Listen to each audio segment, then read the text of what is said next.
ഞാൻ ആദ്യം കൃത്യമായി പറഞ്ഞിട്ടുണ്ട്. 2026 വരുന്ന അസംബ്ലി ഇലക്ഷനും ലോക്കൽ ബോഡി ഇലക്ഷനിൽ വിദ്യാഭ്യാസം ഒരു പ്രധാനപ്പെട്ട ഒരു ഇഷ്യൂ ആയിട്ട് ജനങ്ങൾ മുമ്പോട്ട് വയ്ക്കും. കഴിഞ്ഞ 5 കൊല്ലം നാഷണൽ എഡ്യൂക്കേഷൻ പോളിസി ഇംപ്ലിമെൻറ്റ് ചെയ്യാത്ത CPM സർക്കാർ അതിന് എന്ത് പറയും, എന്ത് മറുപടി കൊടുക്കും എന്ന് പേടിച്ചിട്ടാണ് അവർ NEP ഇപ്പോൾ ഇംപ്ലിമെൻറ്റ് ചെയ്യുന്നത്.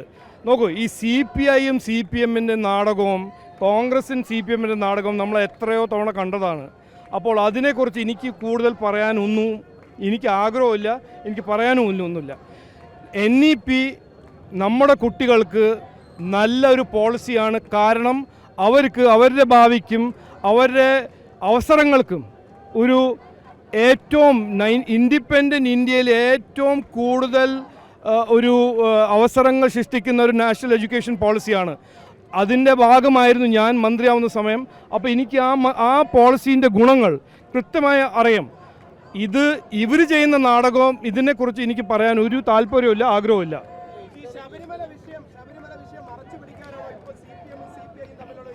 നോക്കൂ, ഹൈക്കോർട്ട് അന്ന് ഗൂഢാലോചനയെ കുറിച്ച് പറഞ്ഞപ്പോൾ അന്ന് മുഖ്യമന്ത്രി എന്താണ് പറഞ്ഞത്? മുഖ്യമന്ത്രീൻ്റെ മൊത്തം സർക്കാരിൻ്റെ ഒരു തന്ത്രം അല്ലെങ്കിൽ ഒരു രീതി എന്ന് പറഞ്ഞാൽ മതി, അവർക്ക് ശ്രദ്ധ തിരിക്കാൻ, ജനങ്ങളുടെ ശ്രദ്ധ എങ്ങനെയെങ്കിലും തിരിക്കണം. അന്ന് ഹൈക്കോടതി പറഞ്ഞു ഇതൊരു ഗൂഢാലോചനയാണ്, ഇതിനൊരു അന്വേഷണം നടക്കണമെന്ന് പറഞ്ഞപ്പോൾ അന്ന് ഇറങ്ങി ബഹുമാനപ്പെട്ട മുഖ്യമന്ത്രി RSS, BJP, ബാവര്, ശബരിമല ശ്രദ്ധ തിരിക്കാൻ അവർ നോക്കുന്നു, അവർ ശ്രമിക്കുന്നു. പക്ഷേ ജനങ്ങളുടെ ദേഷ്യവും ജനങ്ങളുടെ വേദന അദ്ദേഹം മനസ്സിലാക്കിയിട്ടില്ല. ഈ സന്ദേശം ജനങ്ങൾക്ക് എത്രയോ ദേഷ്യമുണ്ട്. ഞാൻ എയർപോർട്ടിൽ പോകുമ്പോഴും സ്റ്റേഷനിലും പോകുമ്പോൾ എന്നെ അറിയാത്ത ആൾക്കാർ എന്നെ കൈ പിടിച്ച് പറയുന്നു, മോനെ ഇത് വിടരുത്, ഇത് ഞങ്ങൾക്ക് ദേഷ്യം, നല്ല ദേഷ്യം, ഞങ്ങൾ വേദനിപ്പിക്കുന്നൊരു സാധനമാണ്. ശബരിമല ഒരു നിസ്സാര ചെറിയൊരു അമ്പലമൊന്നുമല്ല. എത്ര കോടിക്കണക്കിൽ ജനങ്ങൾ ഇന്ത്യ മൊത്തം അവിടുന്ന് വരുന്ന ഒരു അമ്പലമല്ലേ. അതിന്ന് 4.5 കിലോ സ്വർണം കൊള്ള ചെയ്യുന്നത് ഒരു ചെറിയ കാര്യമാണ്. നിങ്ങൾ വിഷയവും നിസ്സാര കാര്യമാണെന്നൊന്നും പറയരുത്. ഇത് മുഖ്യമന്ത്രി പറഞ്ഞതെന്താണ്, ഇതൊരു വീഴ്ചയാണെന്ന്. ഇതെല്ലാം കേൾക്കുമ്പോൾ ഒരു കാമായ എനിക്കും ദേഷ്യം വരുന്നുണ്ട്. ഇങ്ങനെയാണോ ശ്രദ്ധ തിരിക്കാൻ? ഇങ്ങനെയാണോ ജനങ്ങളെ വിഡ്ഢിയാക്കുന്നത്? അദ്ദേഹം 2015 എന്ത് പറഞ്ഞു? പ്രതിബദ്ധത ഉണ്ടാവണം, സർക്കാരിലുണ്ടെങ്കിൽ പ്രതിബദ്ധത ഉണ്ടാവണം, ഉത്തരവാദിത്വം ഉണ്ടാവണം. ഒരു അഴിമതി എന്തെങ്കിലും നടന്നാൽ ശകലം ഉളുപ്പുണ്ടെങ്കിൽ രാജിവെക്കണം. ആര് പറഞ്ഞു? പണ്ട് കാലത്ത് ഒരു പ്രതിപക്ഷ നേതാവായ പിണറായി വിജയനാണ് പറഞ്ഞത്. അപ്പോൾ മുഖ്യമന്ത്രി ആവുമ്പോൾ ഉളുപ്പുമില്ല, പ്രതിബദ്ധതയുമില്ല, ഉത്തരവാദിത്വമില്ല. ഇതാണോ അവരുടെ പുതിയൊരു രീതി? ഇതല്ല വേണ്ടത്. ഇതൊരു ജനാധിപത്യ സംസ്ഥാനമാണ്. ഇവിടെ ഒരു കൊള്ള നടന്നിട്ടുണ്ട്, ഒരു ദേവസ്വം മന്ത്രിയുണ്ട്, അതിൻ്റെ ഉത്തരവാദിത്വം എടുക്കണം. ഒരു ദേവസ്വം ബോർഡുണ്ട്, അവരെ പിരിച്ചുവിടണം. ഒരു അന്വേഷണം നടക്കണം. അതല്ല നടക്കേണ്ടത്. ഇതല്ലാണ്ട് എല്ലാ 2 ദിവസം ശ്രദ്ധ തിരിക്കാൻ ഓരോരോ കാര്യങ്ങൾ പറഞ്ഞ ജനങ്ങൾ ആ കാലം കഴിഞ്ഞു. ഇനിയിപ്പോൾ സോഷ്യൽ മീഡിയ ഉണ്ട്, മാധ്യമങ്ങളുണ്ട്. ജനങ്ങൾ കൃത്യമായി ഇഷ്യൂ ഫോളോ ചെയ്യുന്നുണ്ട്. ഇതിന് നീതി കിട്ടുന്നവരെ, അത് നീതി എന്ന് പറഞ്ഞാൽ ഈ പോറ്റി കീറ്റിയൊന്നുമല്ല.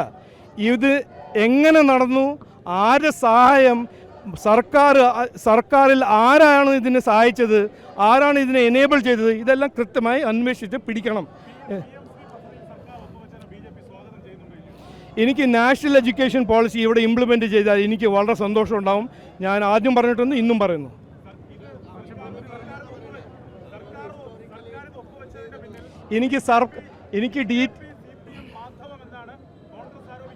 കോൺഗ്രസ് വോട്ട് ചോരീനെ നോക്കൂ, കോൺഗ്രസ്സുകാർ ആരോപണത്തിൻ്റെ എക്സ്പേർട്സ് ആണെന്ന് നിങ്ങൾക്ക് എല്ലാവർക്കും അറിയാം. ഇതുപോലെ തന്നെ നിങ്ങളെല്ലാവരും ഒരു ദിവസം എന്നോട് വന്ന് ചോദിച്ചല്ലോ, രാഹുൽ ഗാന്ധി വോട്ട് ചോരി പറയുന്നു, സുരേഷ് ഗോപിയിൽ തൃശ്ശൂരിൽ വോട്ട് ചോരി നടന്നു. ഇതെല്ലാം നിങ്ങൾ കണ്ടു പഠിച്ചിട്ടില്ലേ? എന്തിനാണ് ഇനിയും കോൺഗ്രസ് പറഞ്ഞതെല്ലാം കേൾക്കുന്നത്? അവരുടെ രാഷ്ട്രീയം എന്ന് പറയാൻ നുണേൻ്റെ രാഷ്ട്രീയമാണ്, ജനങ്ങളെ വിഡ്ഢിയാക്കുന്ന രാഷ്ട്രീയമാണ്. രാഹുൽ ഗാന്ധി 2014 മുതൽ ഇന്ന് ചെയ്യുന്നത് എന്താണ്? ഓരോരോ കാര്യങ്ങൾ പറഞ്ഞ് ജനങ്ങളെ കൺഫ്യൂസ് ചെയ്ത് ഓടിപ്പോവുക, എന്നിട്ട് പോയി തായ്ലൻഡിൽ ഇരുന്നിട്ട് മറ്റൊരു നുണ ഉണ്ടാക്കുക. അതല്ല അവർ ചെയ്യുന്നത്. പിന്നെ എന്തിനാണ് ഞാൻ കോൺഗ്രസിനെ കുറിച്ച് എന്തെങ്കിലും പറഞ്ഞിട്ട്? വേറെ എന്തെങ്കിലുമാണോ?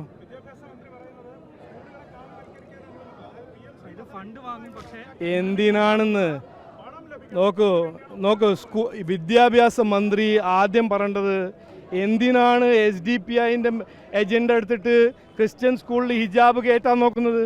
എന്തിനാണ് അതിനെ ന്യായീകരിക്കാൻ പോകുന്നത്? കൃത്യമായ കാര്യങ്ങളെക്കുറിച്ച് ചോദിക്കൂ.